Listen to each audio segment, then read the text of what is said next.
Hechos capítulo 8. Estaríamos estudiando Hechos capítulo 8, del versículo 4 hasta el versículo 25, si el Señor lo permite.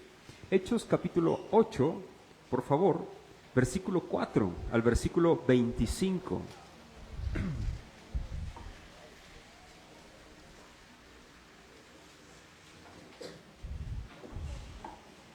Hechos 8, del versículo 4 al 25. Antes de empezar con la lectura, me gustaría hacer una recapitulación de lo que vimos la semana pasada. La semana pasada, no sé, espero que lo recuerdes, vimos la persecución que inició por parte de los judíos a la iglesia, a la iniciada iglesia.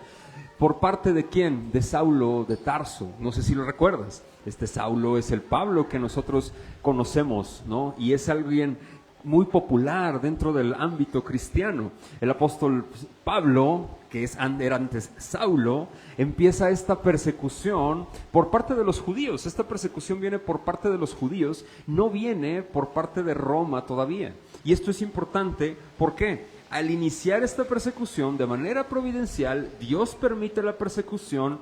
¿Para qué? Y lo veíamos la semana pasada. Esta persecución trajo la predicación del evangelio a las personas no judías. Y de aquí viene este proceso que es muy importante comprender. Todas las cosas, incluso la lluvia de ayer, la lluvia de ahorita, todas las cosas Dios las permite y Él las mueve, mis hermanos. No hay absolutamente nada, ni una hormiga, ni una hoja que caiga de un árbol sin que el Señor lo permita. No hay absolutamente nada que escape del control y del dominio total y absoluto de Dios. La persecución en este tiempo, mis hermanos, es esto, familia. Dios está permitiendo esta persecución a su iglesia. ¿Para qué? Para la expansión del evangelio. ¿Por qué? Pues Dios vio que era necesario. Y es algo muy importante. ¿Recuerdas lo que dice nuestro Señor Jesucristo en Hechos capítulo 1, versículo 8? Este es el plan maestro de nuestro Señor. Se lo menciona a los apóstoles antes de la ascensión. Y esto es muy importante porque en este momento se está llevando a cabo este plan. Todo Hechos habla de esta directriz, este plan. En el libro de Hechos hay varios Pentecostés. Cada Pentecostés, mis hermanos, apunta. ¿Recuerdas cuando hablamos acerca del Pentecostés? Pentecostés significa, es la fiesta de las 50 semanas. Pero en su terminología, en el hebreo, Pentecostés significa renovación. ¿La renovación de qué? Del nuevo pacto, del pacto. Y es el nuevo pacto en donde en la sangre de nuestro Señor Jesucristo. Esto es lo que simboliza el Pentecostés. Por eso es muy importante entender el Pentecostés, mis hermanos. El Pentecostés es la renovación. ¿Renovación de qué? Del nuevo pacto. ¿En qué? En Jesucristo. Ahora bien, esto empezó con los judíos, ¿te acuerdas? Que estaba y se derrama el Espíritu Santo, estaban celebrando el tiempo de las 50 semanas, que es el Pentecostés. En Hechos capítulo 2, se derrama el Espíritu Santo, ¿y qué pasa? Se convierten miles por la predicación de Pedro. ¿Te acuerdas de ello? El Espíritu Santo se derrama y es el Pentecostés. Y en el plan maestro de nuestro Señor Jesucristo, Él mencionó en Hechos capítulo 1, versículo 8, y recibiréis poder cuando venga sobre ustedes el Espíritu Santo, y me seréis testigos en toda Jerusalén, en toda Judea, en toda Samaria, y hasta lo último ¿de qué? De la tierra. Mis hermanos, aquí se está cumpliendo esta parte del plan, en toda Samaria. El día de hoy estaremos viendo cómo se empieza a mostrar nuestro Señor en Samaria. ¿A través de quién? De un diácono. Este diácono se llama Felipe. El día de hoy veremos a este nuevo personaje mencionado, aunque ya lo habíamos visto, pero vimos el martirio de Esteban, ¿te acuerdas? Que era uno de los diáconos de la primera iglesia. Luego ahorita vamos a ver a Felipe, que en la persecución muchos salieron, y Felipe era uno de ellos, y se fue a Samaria. Y Samaria, mis hermanos, cabe señalar, era odiado por los judíos. ¿Por qué? Porque los samaritanos eran judíos, pero eran mezclados. ¿Sí me explico? Eran unos judíos mezclados. Y estos judíos, para los judíos, me decían, es que ellos son semijudíos. Son como una especie de judíos, voy a utilizar este término, híbridos. ¿Sí? Son judíos de segunda clase. Ellos son, ¿te acuerdas de la mujer samaritana con nuestro Señor Jesucristo en Juan, en el Evangelio de Juan, capítulo 4? Bueno, es estos samaritanos. Eran odiados por los judíos. ¿Por qué, mis hermanos? Por los judíos étnicos. ¿Por qué? Porque decían que eran judíos de segunda clase, semijudíos, algunos les mencionaban de esta manera. No eran considerados judíos. Pero aquí, mi Señor, tu Señor, está escogiendo de los samaritanos a quienes han de ser salvos. Porque por gracia sois salvos, por medio de la fe. Y esto no de nosotros, pues es un don de Dios. No por obras, no por etnia, no por nada. Nada para que nadie se gloríe. No es por obras, es por gracia. Dios está escogiendo a los samaritanos. Y hoy vamos a ver uno de los Pentecostés. Miren, a veces en algunas denominaciones se menciona o se hace esta mención: Espíritu Santo, derrámate. Queremos un Pentecostés en la iglesia, ¿no? Un Pentecostés en la congregación, un Pentecostés, y yo siempre les menciono, siempre lo veo a la luz de Hechos de los Apóstoles. El Pentecostés ya fue. Ya se derramó, el Espíritu Santo ya fue, ya se confirmó, el plan de Jesús ya se llevó a cabo, se derramó el Espíritu Santo y fue el primer Pentecostés. ¿En dónde? En Jerusalén, el segundo en Judea, el tercero en Samaria y el cuarto hasta lo último de la tierra. Y aquí estamos tú y yo, en lo último, representando a esos gentiles hasta lo último de la tierra. ¿Sí me explico? Los Pentecostés ya fueron, el Espíritu Santo ya se derramó en el cuerpo de la iglesia. Por eso es muy importante, hermanos, hermanas, ser parte de una iglesia local, porque en la iglesia local es lo que ha fundado Cristo. Dios ha fundado una iglesia local y el Espíritu Santo afirma, aviva, une, amalgama. Me explico, unifica. Hoy veremos uno de estos Pentecostés, Samaria. Para los apóstoles era impresionante lo que estaba pasando. Hoy vamos a ver personajes populares como Felipe, como Simón el Mago. ¿Has escuchado hablar de él? Hoy veremos la historia de Simón el Mago y que si fue creyente, si no fue creyente. ¿Qué ocurrió con Simón el Mago? ¿Qué está pasando? ¿Es que él se arrepintió? No, dice que creyó y se bautizó.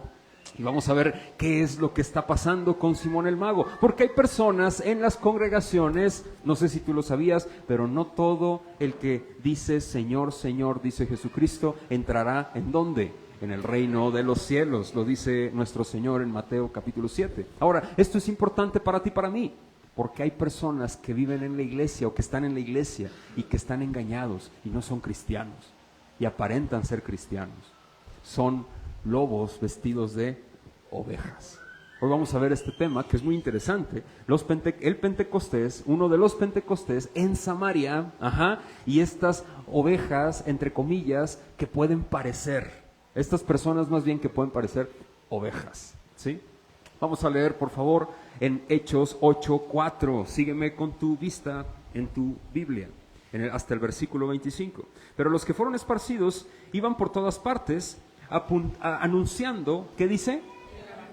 El Evangelio.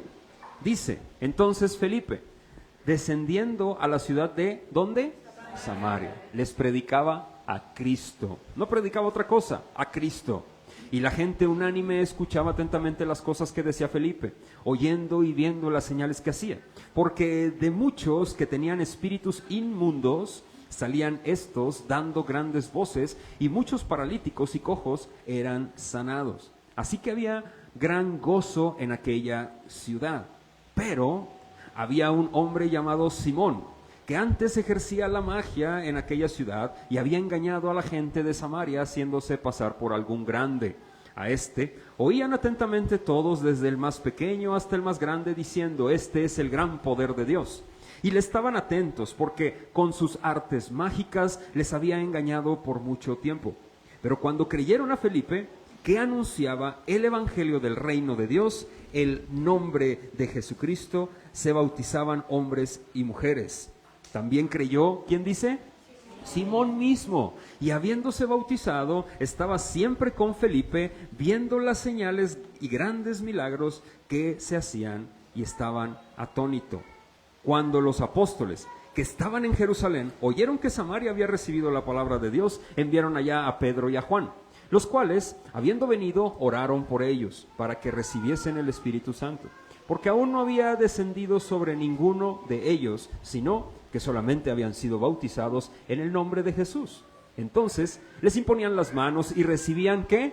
El Espíritu Santo. ¿Te suena esto? La imposición de manos para que reciban el Espíritu Santo. Vamos a ver qué significa esto, porque esto se ha tergiversado mucho, no a lo largo de los siglos, se ha tergiversado. Esto es algo nuevo.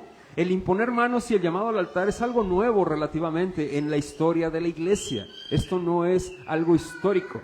Dice versículo siguiente: cuando vio Simón que por la imposición de las manos de los apóstoles se daba el Espíritu Santo, les ofreció dinero, diciendo: dadme también a mí este poder, para que cualquiera a quien yo impusiere las manos reciba el Espíritu Santo.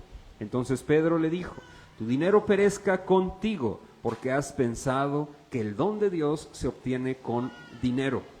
No tienes tu parte ni suerte en este asunto, porque tu corazón no es recto delante de Dios. ¿Qué dice? Arrepiéntete, pues de esta tu maldad, y ruega a Dios si quizá te sea perdonado el pensamiento de tu corazón, porque en hiel de amargura y en prisión de maldad veo que estás. Respondiendo entonces Simón dijo: rogad vosotros por mí al Señor, para que nada de esto que habéis dicho venga sobre mí. Y ellos, habiendo testificado y hablando la palabra de Dios, se volvieron a Jerusalén, y en muchas poblaciones de los samaritanos anunciaron el Evangelio.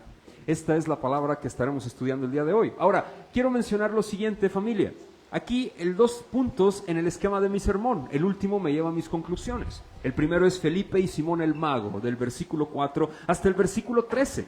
El segundo punto es la confirmación de la iglesia, del versículo 14 hasta el versículo 25. Y estaremos analizando estos puntos que son muy interesantes dentro del esquema o dentro del texto bíblico. Para empezar, Felipe y Simón el mago. Simón, quiero mencionar quién era Felipe. Felipe era uno de los 7 diáconos de los cuales habían escogido para servir a las mesas en la primera iglesia en Jerusalén.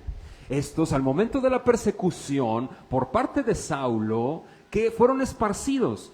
Y Felipe no fue que él escogiera ir a Samaria, sino que llegó ahí porque fue esparcido, o sea, por la persecución fue orillado a llegar a Samaria. Y esto es muy importante porque Felipe no perdía el tiempo. Él lo que hacía dijo, bueno, voy a testificar de Cristo, por algo estoy aquí. Ellos estaban confiando en la obra que estaba haciendo el Señor. Por otro lado, vemos la contraparte. Esto es Felipe. Felipe, yendo y predicando, grandes señales y prodigios se hacían por parte de él. Aquí lo vimos. Exorcismos, paralíticos, enfermos, gente se levantaba, era sanada, ¿no? Y Simón, un mago de la región, Simón, engañaba a las personas. Quiero hacer mención de lo siguiente. En esta época los magos eran muy populares. Había astrólogos, había magos, hechiceros, eran muy comunes en las regiones. Es más, vivían muy bien. Eran personas que tenían capacidades económicas muy interesantes e importantes para el pueblo. ¿Por qué? Porque la gente acudía a ellos para muchísimas cuestiones y ellos cobraban lo que sea. Y es importante esto, mis hermanos. Les daban ganancias y eran como medio, por decirlo de esa manera, como empresas engañadoras, ¿no? Y se hacían de un renombre. Simón el mago no era la excepción. Él engañaba con sus artes mágicas. No es que tuviera poder, sino que engañaba. Ojo, yo te quiero mencionar algo, y esto es muy interesante, y es importante, y no quiero que se tergiverse. El diablo tiene poder sobrenatural. Sí lo tiene. El ocultismo existe. No ignoramos sus maquinaciones, y lo dice el apóstol Pablo. Y el diablo utiliza a personas. Ojo, hay brujos que hacen brujería y que son hechiceros, porque el diablo tiene poder y son usados por él. ¿Sí me explico? Por sus artes ocultas. Ojo, pero mayor es el que está con nosotros y en nosotros, mis hermanos. Este Simón no era el caso. Este hombre era una persona, era un charlatán. ¿Sí me explico? Era un charlatán. Se le llamaba Simón el Mago. Él decía que tenía un poder grande de parte de Dios. Y anonadada la gente iba con él, con sus artes mágicas, los encantaba. Al momento de ver a Felipe, que estaba haciendo lo que estaba pasando, ¿qué dijo Simón? Yo quiero lo que tú tienes. ¿Me explico? ¿Para qué crees que lo quisiera Simón? ¿Para hacer el bien? ¿Para predicar a Cristo? ¿Para testificar de él? Claro que no, lo quería para seguir engañando a la gente, pero ahora con un poder superior. Es más, él quería vender la idea de que tenía poder extraordinario y podía sanar a la gente. Él pensaba que era igual, que Felipe era otro milagrero, que Felipe era otro mago. Mis hermanos, y quiero ser tajante y contundente con esto. Muchas personas van a las iglesias cristianas pensando que van a recibir un milagro. Van en búsqueda de una profecía. Van en búsqueda de tengo un problema de salud, que me sane el profeta, que me toque el pastor, que me hagan esto, que me den lo otro. Hermanos, eso parece más brujería que lo que está pasando con Felipe. Te voy a decir por qué. Mis hermanos, porque la mayoría son charlatanes, son como Simón el Mago. Dios no tiene que andarse vendiendo con publicidad. Si Él va a hacer un milagro, lo va a hacer. ¿Sí me explico? Y no hay necesidad de que me toque nadie. Yo creo que Dios hace milagros. Yo sí lo creo. Yo creo que Dios tiene el poder para poder levantar, para poder sanar. Yo creo que Dios tiene el poder porque Dios es Dios y Él sigue gobernando por sobre todas las cosas. ¿Sí me explico? Dios es Dios, Él es poderoso. Pero yo no creo, mis hermanos, yo no creo que ahorita tú vas a una iglesia para que te sanen.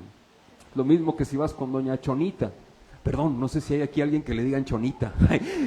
No es nada en contra de ti, hermana o hermano, no. Pero la señora de la esquina para que me haga brujería, es lo mismo, hermano. Miren, el llamado al altar fue impuesto por un hombre metafísico que según se arrepintió, llamado Charles Finney. Y ese hombre impuso esa nueva modalidad. ¿Cuál es el llamado del altar? Al final ponen una música media, muy melancólica, usando tonos así melancólicos, y le dicen, pasen todos aquellos que quieran venir para que oren por ellos. ¿Te ha pasado esto? Y empiezan a pasar la gente, ¿sí me explico? Y empiezan a imponer manos, y la gente empieza a caerse. Dios puede hacer milagros, claro que sí, pero yo creo, lo he visto, lo he contemplado, que no hay necesidad de pasar al frente. Yo creo que si nosotros oramos y si tú estás enfermo y Dios le place que sanes, te va a sanar ahí donde estás. Porque yo creo que el Espíritu Santo tiene la capacidad de poner sus manos ahí donde te encuentras y levantarte. Yo sí lo creo. Sin hacer aspaviento de nada. Porque Dios no necesita que gritemos los pastores para que nos escuchen y que se levante la gente. Porque Dios escucha las oraciones más profundas incluso de nuestro corazón. ¿Sí me explico? Porque Dios es un Dios que ve. Amén. Este encuentro entre Felipe y Simón el Mago empieza a mostrarse aquí. Y dices, pero hermano, Felipe era un diácono, no era un apóstol. Exacto, pero no se había predicado el evangelio ¿en dónde? En Samaria. Nunca se había predicado. Se había escuchado por la mujer samaritana de Jesús que era un profeta, pero no sabían lo que estaba pasando. ¿Sí me explico? En aquel momento no sabía lo que estaban pasando. Entonces, cuando llega Felipe, se empieza a predicar el evangelio. Y porque se empieza a predicar el evangelio, el Espíritu Santo empieza a confirmar el mensaje que Felipe estaba dando. ¿Cómo lo confirma? A través de las señales, los prodigios y los milagros. ¿Sabes qué está haciendo? Felipe va, predica, y para que se den cuenta que esto proviene de Dios, ¿no creen que el Hijo de Dios tiene la posibilidad para perdonar pecados? ¿Te acuerdas que Jesús lo dijo? A ti te digo, levántate, ¿y qué? Y anda, y tus pecados te son perdonados. Y eso es lo que está sucediendo con Felipe. Él no está perdonando pecados, pero sí el Espíritu Santo lo está confirmando. ¿Por qué? Porque es el modelo y es el plan que Jesús estableció. Y me seréis testigos. ¿En dónde? En Jerusalén, en Judea, en Samaria. Y aquí está. ¿Y quién fue enviado a Samaria? Felipe. Así hubiera sido tú. ¿Y sabes qué? A lo mejor orabas por alguien y sanaba. Caray, ¿qué está pasando? Es que no es que tú tengas un poder, es que Dios te está usando en ese momento de manera particular para afirmar su mensaje y testificar que Felipe proviene de Él. ¿De quién? De Dios. Entonces viene esta comparativa con el ocultismo de Simón el mago o el charlatán de este Simón. Ahora quiero que vayamos, por favor, y esto es muy interesante. ¿Por qué? Porque aquí muchas personas creen en el Evangelio, mis hermanos. El objetivo de Felipe no eran las señales, los milagros y los prodigios. En muchas denominaciones cristianas, ¿el objetivo cuál es? Los milagros, las señales y los prodigios. ¿Cuántas mantas he visto en las calles? Ven por tu milagro. Noche de sanidades. ¿Has escuchado eso? Ven por tu milagro, ven por tu palabra profética para que empieces bien el año, tomado de la mano de Dios y seas un hombre de éxito y de autoridad. ¿Qué es esto? ¿Qué es eso? Esto, mis hermanos, aquí la gente no venía por su milagro. Felipe estaba predicándoles el Evangelio. Simón es el que viene y le dice, dame de eso en su corazón. ¿Qué tengo que hacer? ¿Y sabes qué le dijo Felipe? Bautízate, cree y bautízate. Checa, vamos aquí más adelantito, en el versículo, por favor, versículo 12, ahí mismo en Hechos 8. Dios confirma que Felipe es enviado de él por medio del Espíritu Santo, la obra gloriosa del Espíritu Santo en Felipe. Versículo 12, pero cuando creyeron a Felipe, que anunciaba el evangelio del reino de Dios y el nombre de Jesucristo, fíjate lo que dice. ¿Qué hacía Felipe? Anunciaba el ¿qué? El evangelio. ¿Y qué dice? Y el nombre de Jesucristo. Se bautizaban hombres y mujeres. Dice que iban, fíjate, cuando creyeron a Felipe, ¿qué creyeron? El mensaje que Felipe les estaba dando. ¿Eran por el milagro? No, aquí lo dice claramente. ¿Para qué era? Por el mensaje que estaba predicando Felipe. Esto es maravilloso, hermanos. Checa lo que dice en el versículo 13. También creyó. ¿Quién? Simón mismo. Y habiéndose ¿qué? Bautizado. Estaba siempre con Felipe y viendo las señales y grandes milagros que hacía, estaba ¿qué? Y aquí viene la pregunta del millón. Chacachachán. Simón fue cristiano. Cacacán. Esto es interesante, pero creyó, hermano. Se bautizó, hermano. Es más, venía a las reuniones de miembros, hermano. En Jerusalén se convocaba la reunión de miembros y ahí iba Simón el mago. Es una metáfora, no es cierto eso. Hermano, ¿sería Simón el mago cristiano? Ojo, no se arrepintió. Él estaba buscando el poder. Él estaba buscando la capacidad para seguir engañando a la gente. Él estaba buscando, si él ya era voy a ponerlo en este lenguaje, si él ya era un profesional de la charlatanería, quería ser un maestro y un doctor de la charlatanería, pero ahora sí, de verdad. O sea, no sé si me explico. Por eso el versículo 13 es muy enfático, aunque él creyó, él se bautizó, él estaba con Felipe y él estaba viendo siempre, ¿qué? Las señales y los grandes milagros. ¿Qué estaba viendo? ¿Por qué? Me encanta en el griego, porque dice lo siguiente, hermanos y hermanas. Él estaba viendo a ver qué arte hacía, qué truco hacía para que la gente quedara atónita. ¿Has visto alguna vez un truco de magia de esos que salen en televisión? Yo me acuerdo en mi época, había un un mago muy famoso que se llamaba Chris Angel. No sé si a ti te tocó, ¿no? Hasta flotaba y le hacía el cuate así. Y decía, ¿cómo lo hace, no? Y pongan las manos abajo. Y todo era truco. O sea, no es que fuera mago, eran truco. Y luego lo pintaban y era todo un personaje, ¿no? ¿A poco no llamaba la atención? Y engañaba, nos engañaba. A mí también me engañaba. Yo decía, wow, este cuate es alguien grande, ¿no? Así era Simón el mago. Simón estaba buscando ahí con Felipe, atónito. Dime, ¿qué te encuentro? ¿Qué te veo? Ah, me tengo que bautizar, me bautizo. Ah, tengo que creer lo que estás predicando, creo. Yo traigo mis objetivos. Yo no estoy creyendo en realidad. ¿Qué significa esto, hermanos? Esto lo quiero llevar al plano de la iglesia local. Hay personas que dicen que son cristianas, pero no lo son. Es más, buscan y vienen a la iglesia. Pueden parecer que son cristianos, hermanos y hermanas, pero no lo son. Han creído. Fíjense lo que voy a decir, han creído, pero no tienen una fe salvífica. Tienen fe, pero intelectual. Conocen el mensaje del evangelio, lo saben, pero no han creído, no tienen una fe salvífica. No se han arrepentido de sus pecados. No se han arrepentido del pecado de incredulidad que tienen en su corazón. Y eso es lo que hace el Espíritu Santo. Hay muchas personas, hermanos y hermanas, que por venir a la iglesia cristiana dicen que son cristianos ya, pero su vida sigue siendo igual. Aquí viene una pregunta. Es más, hay personas que incluso se han bautizado en el nombre de Jesús, pero no son cristianos. Y te lo voy a decir con todo mi corazón. Hay personas que están engañadas, creyendo que son cristianos y que van a ir a la gloria y se van a ir al infierno. Perdón que lo mencione, pero si tú no te arrepientes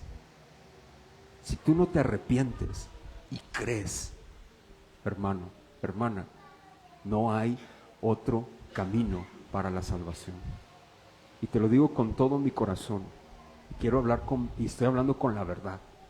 Hay un solo camino. Y Jesús, se ha tergiversado mucho el camino de Jesús. Se piensa, y lo digo entre comillas, que Jesús es un Dios, que Dios es un Dios que solapa nuestro pecado. Que Jesús es un Dios que es muy amoroso y muy tierno cuando nos equivocamos. Que Jesús es un Dios que, bueno, vale la pena seguirlo porque me va a dar una vida moral muy buena, ¿no? Y me va a ayudar a portarme bien. Algunos siguen a Jesús para buscar un cambio de moral. Mis hermanos, eso no es ser cristiano. Eso no es ser cristiano. A mí me ha tocado escuchar a personas que dicen, voy a ir a la iglesia cristiana porque quiero mejorar mi vida. Hermanos, eso no es ser cristiano. Eso no es. El que pierde su vida, ¿qué dice? La salvará. Aquel que quiera ganar su vida, ¿qué? La va a perder. Lo dijo Jesús, hermanos. Y si tú quieres salvar, o sea, hermano, tienes que arrepentirte. Así de fácil. Arrepentir es cambio de dirección completamente. El arrepentimiento no es un juguete. Dios no es un juguete, hermano. Tú no puedes andar diciendo por la calle que eres cristiano y tu vida, perdón la expresión, pero sigue siendo la misma basura que era antes. No puedes seguir gritando a los cuatro vientos que eres cristiano porque vas a la iglesia cristiana cuando sigues siendo lo mismo. Nada más que ahora, en lugar de ir a una iglesia, vas a otra. No. Hermano, hermana, un cristiano es aquel que ha nacido de nuevo. Hay una conversión genuina en el corazón del ser humano. ¿Sabes cuál es la característica del cristiano? Se da cuenta de su pobreza espiritual. ¿Te acuerdas del fariseo y el publicano? ¿Qué decía el fariseo? En la esquina, ay, gracias Señor, voltea y ve al publicano, gracias Señor que no soy como el publicano, ¿te acuerdas? Que no soy como él. ¿Y qué dice el publicano? Señor, ten compasión de mí. ¿Te acuerdas de ello? Soy hombre pecador, palabras más, palabras menos. Bienaventurados los pobres en espíritu, porque de ellos es el reino de Dios. ¿Qué significa eso, hermano? Una persona que ha nacido de nuevo se arrepiente de sus pecados. Hay personas, tú puedes creer con el intelecto, Tú puedes tener una fe intelectual y no haber nacido de nuevo. ¿Qué significa esto? Tú puedes conocer el Evangelio, puedes saber versículos bíblicos de memoria. Es más, incluso puedes cambiar tu forma de vida. Pero si no hay la convicción de cambio en tu corazón, el deseo ferviente de cambio en tu corazón, hermano, cuidado. Algo muy interesante es esto que dice nuestro Señor Jesucristo, y quiero hablarlo con mucha sensibilidad. Hermanos, Jesús lo dijo, cuando nosotros nacemos de nuevo, ¿qué pasa? Hay algo que ocurre en la condición del ser humano. Si Dios nos da vida, ¿quién es el único que nos puede dar vida? Para empezar, Dios, número 1. Número 2, cuando Dios nos da vida, ¿qué es lo que pasa? Nos arrepentimos, porque ahora conocemos nuestra condición y nos arrepentimos. ¿De qué nos arrepentimos? La mayoría vamos a decir de nuestros pecados, pero ¿sabes qué es lo que hace el Espíritu Santo? Nos redarguye de pecado, de justicia y de juicio, lo dice Jesús. Dice, de pecado, por cuanto no creen en mí. ¿De qué es lo primero que nos tenemos que arrepentir? Y nos arrepentimos de la incredulidad de nuestro corazón. No sé si me explico. Eso es muy importante. Cuando yo me arrepiento de mis pecados, ¿de qué pecado? De la incredulidad. Yo antes no creía, ahora creo. ¿Y qué significa creer? Yo me arrepiento y me doy cuenta que iba por mal camino. Cuando yo me arrepiento. ¿Y sabes qué, hermano? Mi vida empieza a cambiar. Empieza a dar algo que se llama fruto. Pero ¿sabes qué ocurre? Cuando digo esto, se tergiversa con obras. El fruto, ¿sí o no? O sea, obrar. ¿Qué es obrar? Portarme bien, ¿sí o no? ¿Sabes de qué fruto habla? Las obras tienen un lugar en la vida del creyente, hermanos. Pero ¿sabes de qué fruto habla? Del fruto del Espíritu. Del fruto del Espíritu. Gálatas capítulo 5. Amor, gozo, paz, benignidad, mansedumbre, templanza, fe, dominio propio. Ese es el fruto del Espíritu. De ese fruto es el que tiene que tener un cristiano.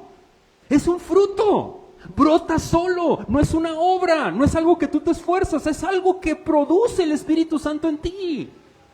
Cuando tú naciste de nuevo, yo no sé si tú te acuerdas, yo lo tengo muy presente, hubo un cambio radical en tu vida.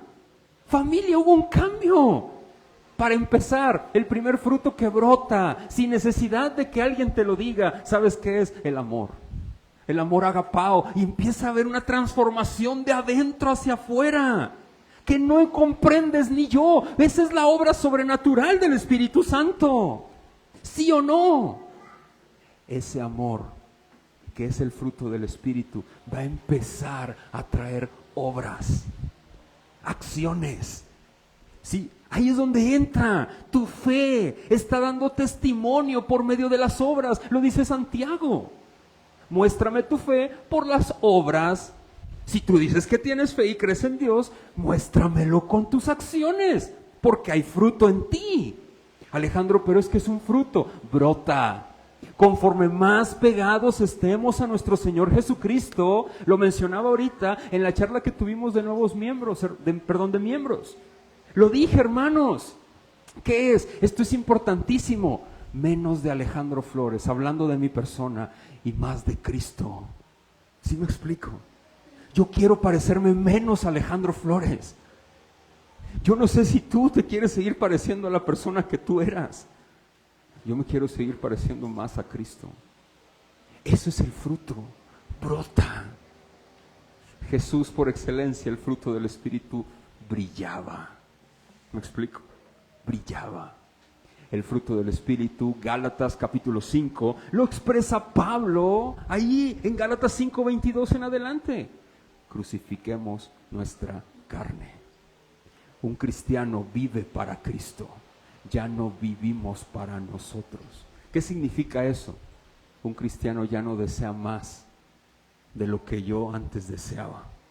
Un cristiano, ahora nos esforzamos y nos deleitamos más por Cristo. Amén. Antes de llegar acomodábamos cosas y hablaba con algunos hermanos, les decía, ustedes son Personas de oración, sí, hermano.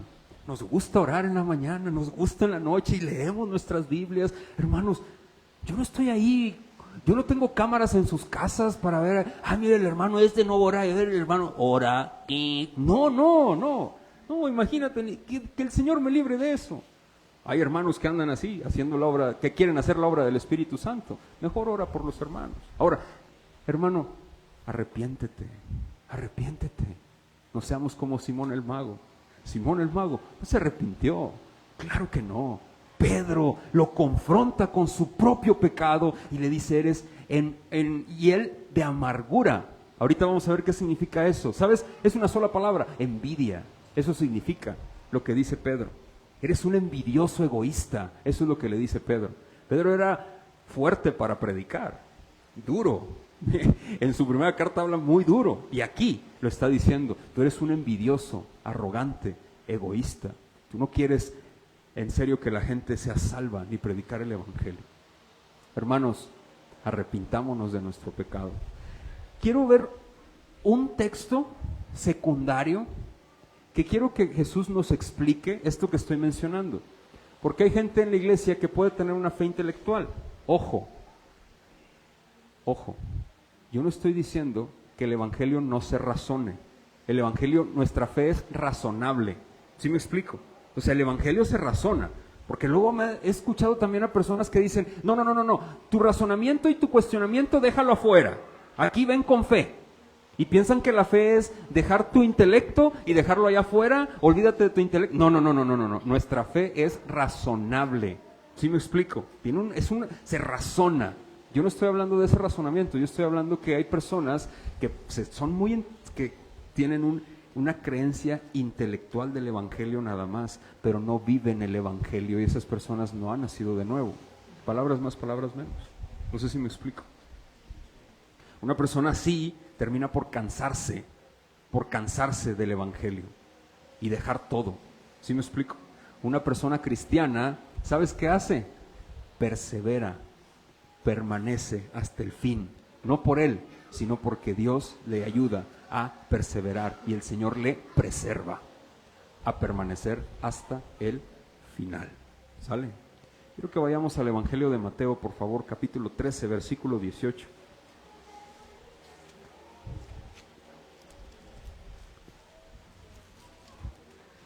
Evangelio de Mateo. Voy a regresar a Hechos, pero creo que es importante ver este texto porque Jesús lo menciona. 13, por favor, Mateo capítulo 13, versículo 18.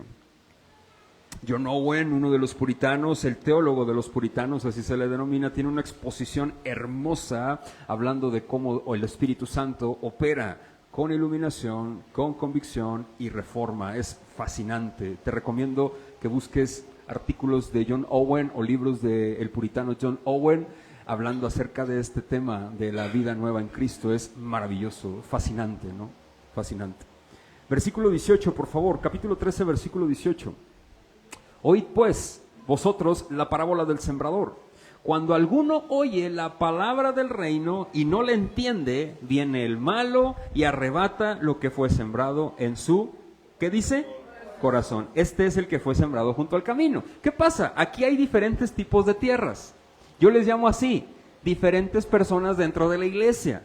Aquí, alguien que escuchó el evangelio, pero no lo escuchó, viene el maligno y ¿qué? Y se lo arrebata y tan, se acabó. Sigue, fíjate lo que dice más adelante en el versículo 20. Y el que fue sembrado en pedregales, el que oye, la palabra, y al momento, ¿qué dice? ¡Qué peligroso! Es el que oye la palabra y la recibe ¿con qué? La palabra en el griego es alegría. No es el gozo del espíritu, es alegría. ¡Wow! Esto está padrísimo, hermano. Felicidades, hermano, gloria a Dios, el Señor te usa, amén, aleluya, santo, santo. ¡Wow! No me voy encendido. ¡Ah, caray! Apáguenlo. Ahí está el extintor. Ay, y son esas personas que la reciben con gozo. Checa lo que dice más adelante. Ojo. Quiero hacer este paréntesis porque luego nos encanta agarrar monte y ahí va el borreguito, mi, auxilio, mi. No, ven para acá. No estoy diciendo que recibir la palabra con alegría sea malo. Sí, quiero cerrar eso porque luego, ahora tenemos que estar así como muertitos.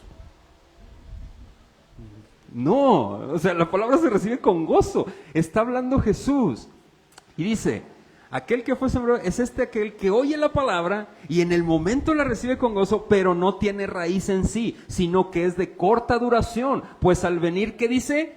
La aflicción o la persecución por causa de la palabra, ¿qué dice? Ahí está.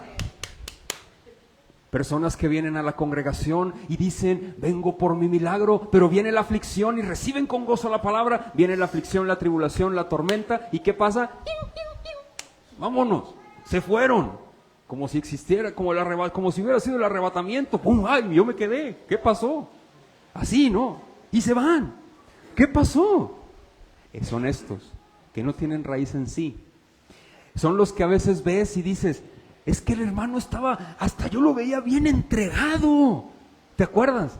No, hasta mira, siempre en las alabanzas levantaba las manos y lloraba. Siempre lloraba y se arrodillaba y se veía que era cristiano. ¿Sí? Pero vino la tribulación, la angustia, la aflicción y ¿sabes qué pasó? ¡Pum! Se fue. Vámonos. No quiero nada. Viene otra palabra, otra persona. Pero versículo 22,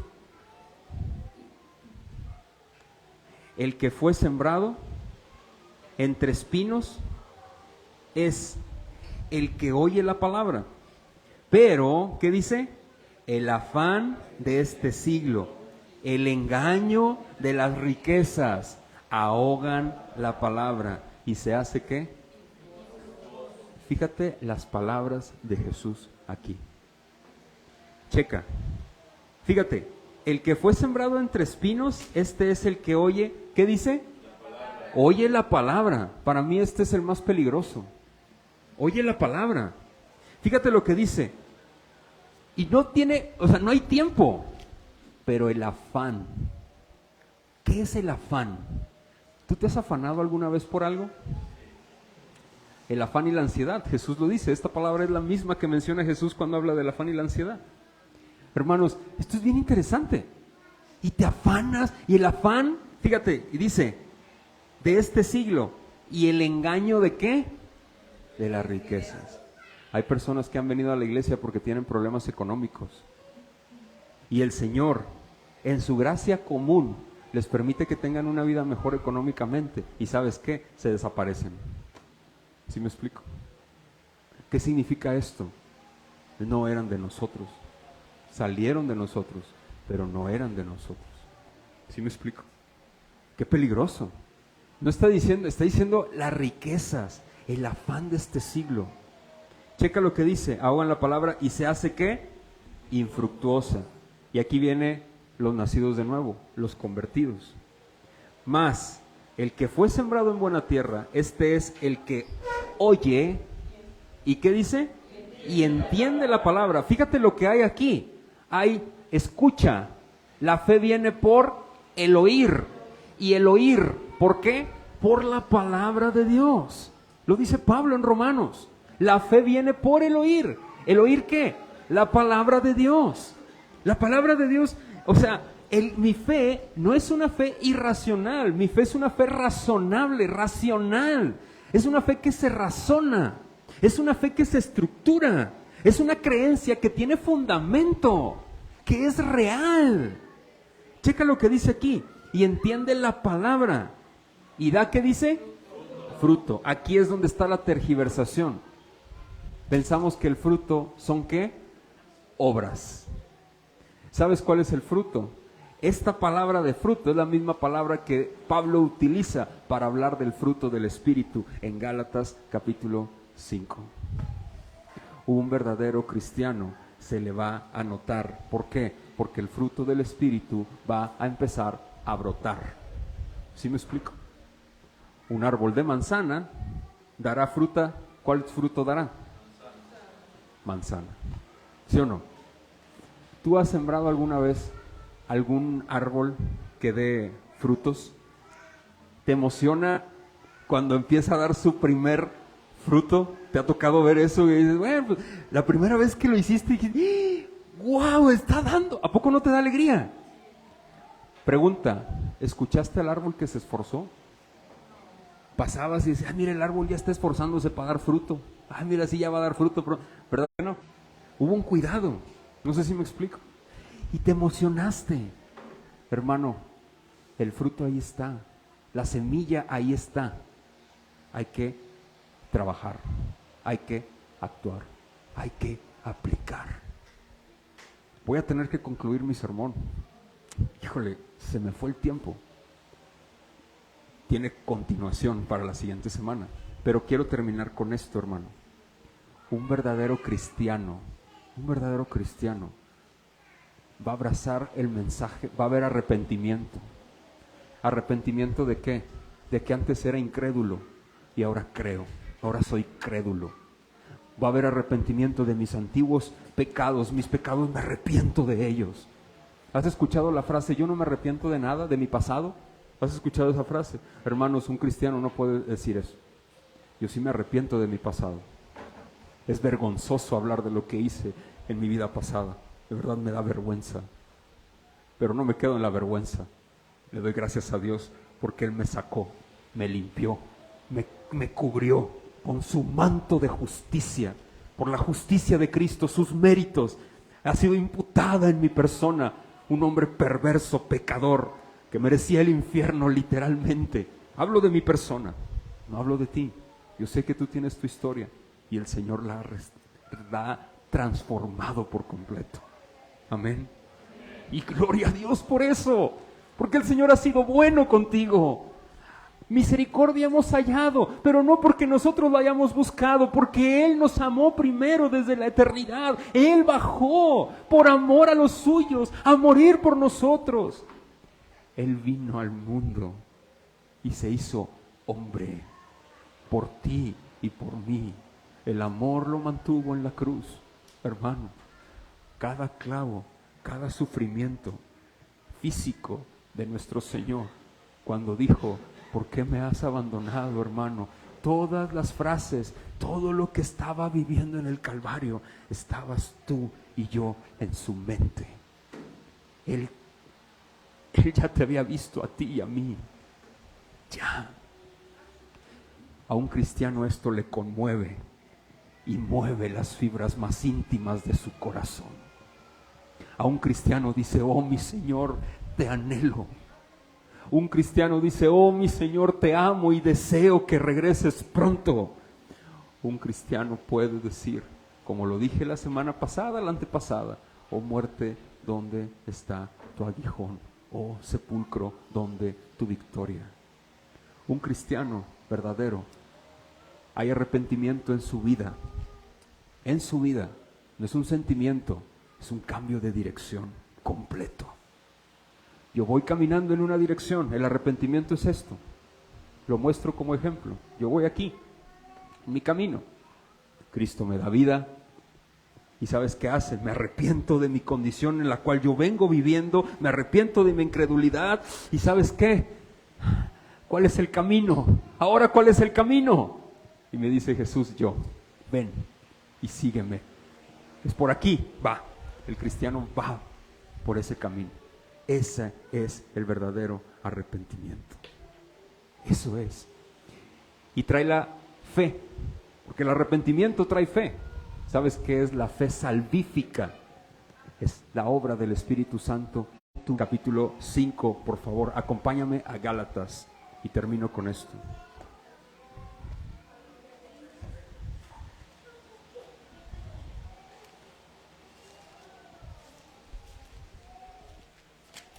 Gálatas capítulo 5.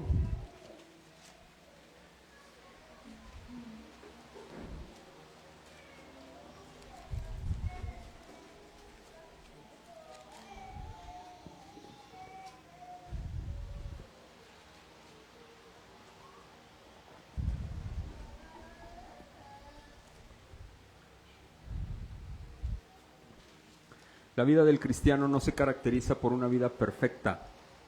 con obras perfectas. La vida del cristiano se caracteriza por una lucha constante, insaciante, incansable. ¿Has visto los soldados?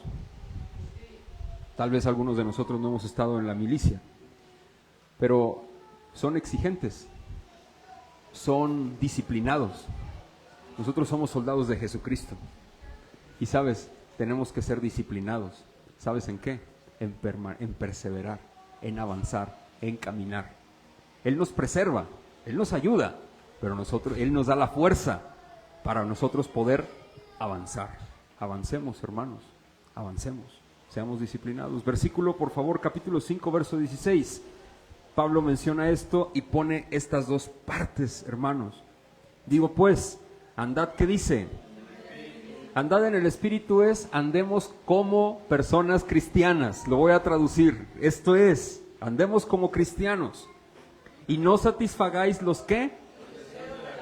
A veces dicen, el fruto de la carne. No, fruto de la carne, no. Son deseos de la carne. Pues si eso ya lo traemos, así nacemos. Somos bien carnales. No sé si me explico, son obras de la carne. Así nacemos. Es necesario la renovación de nuestro entendimiento. ¿Para qué? Para nosotros dar fruto del Espíritu. No sé si me explico. Por eso dice Pablo, obras, no satisfagáis los deseos de la carne. Porque el deseo de la carne es contra el Espíritu y el Espíritu es contra la carne. Y estos se oponen entre sí para que no hagáis lo que quisierais. Pero si sois guardados por el Espíritu, no estáis bajo la ley. Y manifiestas son las ¿qué? Obras de la carne, que son adulterio, fornicación, inmundicia, lascivia, idolatría, hechicerías, enemistades, pleitos, celos, iras, contiendas, disensiones, herejías, envidias, homicidios, borracheras, orgías y cosas semejantes a estas, acerca de los cuales os amonesto, como ya os los he dicho, que los que practican tales cosas, ¿qué dice? ¿Por qué? Porque son practicantes de estas cosas. Viven así. Es su estilo de vida, como la de muchos aquí era. No sé si me explico. No significa esto que si tú ya caíste en esto, en un pecado, ¡ay, ya perdí mi salvación! No, hermano, no. El cristiano se caracteriza por batallar con las obras, con sus obras de la carne. Tú conoces tus obras de la carne. Yo conozco las mías. El cristiano se caracteriza por batallar con ellas. No sé si me explico. ¿Antes batallabas o no? ¿Antes de Cristo batallabas o no? Antes de Cristo. ¿Cómo vas a batallar antes de Cristo con las obras de la carne si no tienes al Espíritu Santo? Tal vez moralmente decías, ay, eso está mal, pero te dejabas llevar por esos deseos incontrolables de tu carne. Hermanos, hermanas, Simón el mago era envidioso, egoísta, soberbio. Él no había nacido de nuevo. Él se estaba dejando llevar por las obras de la carne, por las hechicerías, los pleitos, las envidias. Él estaba deseando eso. No quería en realidad, no deseaba el fruto del Espíritu, no deseaba a Dios mismo. Checa, y termino con esto. Mas el fruto del Espíritu es amor, gozo, paz, paciencia, benignidad, bondad. ¿Qué dice? Fe.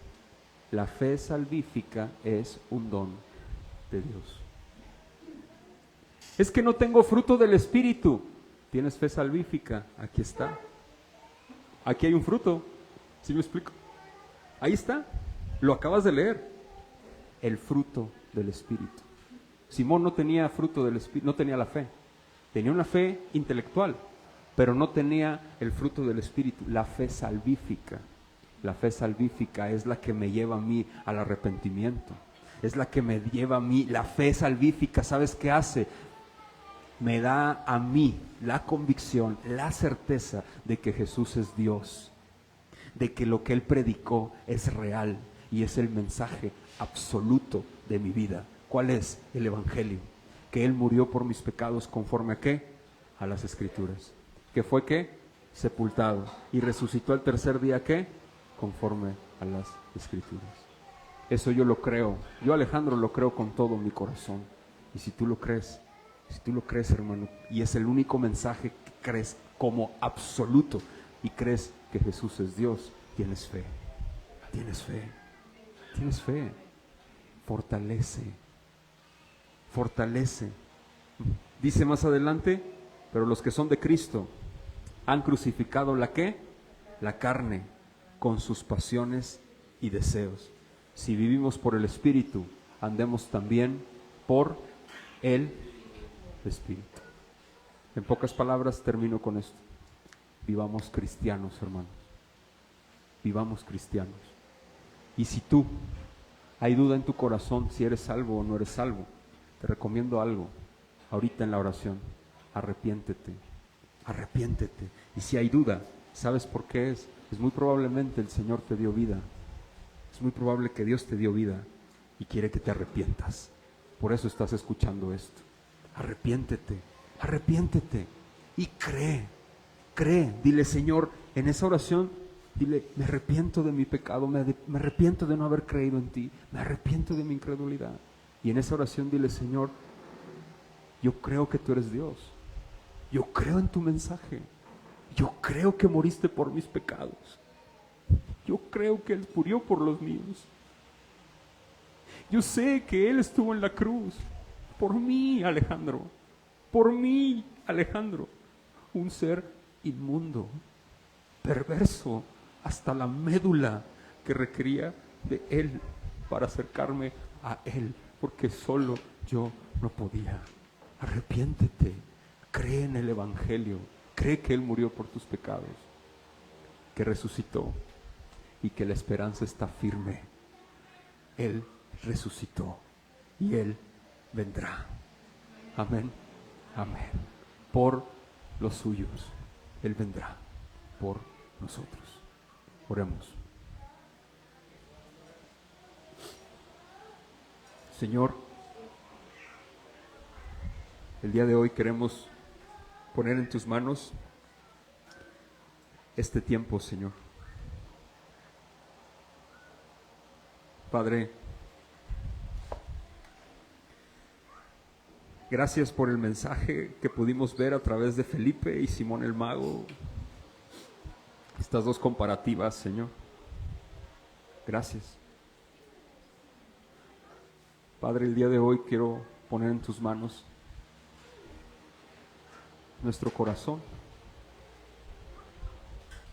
Quiero pedirte que si hay personas aquí que no han nacido de nuevo, Señor, que tú les des vida. Conoces el deseo que hay en mi corazón, mi Dios, de que des vida en donde no la hay. Señor, yo sé que hay hermanos aquí, y habemos hermanos aquí que nuestros hijos no tienen vida, Señor. Que tenemos personas que amamos que no tienen vida, que no queremos su perdición eterna, su castigo eterno. No queremos, Señor, que sean condenados. En tu sola potestad está la libertad y la vida, y por eso acudimos a ti, esperando que tú des el don del arrepentimiento para que, si es tu voluntad, se arrepientan, Señor. Oramos por ellos, oramos por nuestros hijos, oramos por nuestros familiares, oramos por nuestros amigos, pero yo también quiero orar, Señor, por las personas que se encuentran aquí. A lo mejor han dudado de su fe. Te ruego con todo mi corazón que afirme su fe. El arrepentimiento, Señor, se muestre en sus corazones y que hagas tú la obra en esta tarde. Que por favor salgamos de aquí renovados, los que hemos nacido de nuevo y nos hemos arrepentido. Que nuestra fe sea fortalecida, que avives nuestro corazón, Espíritu Santo, y ayúdanos, oh Espíritu de Dios. Revélate a las vidas de las personas que no tienen vida. Hermano, si tú deseas el arrepentimiento, dile: Señor, me arrepiento. Permíteme guiarte en esta oración y dile: me arrepiento, Señor. Ayúdame, ayúdame. Yo creo que tú moriste por mis pecados en el Calvario. Creo que tú vendrás. Creo que tú resucitaste. Ayúdame, Señor. Te ruego con todo mi corazón me ayudes a abrazarte como mi Rey, como mi Señor y mi Salvador. Gracias, Papito hermoso, por este tiempo.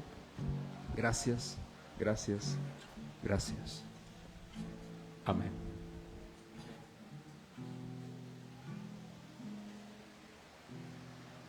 Hermanos, vamos a ponernos de pie, por favor.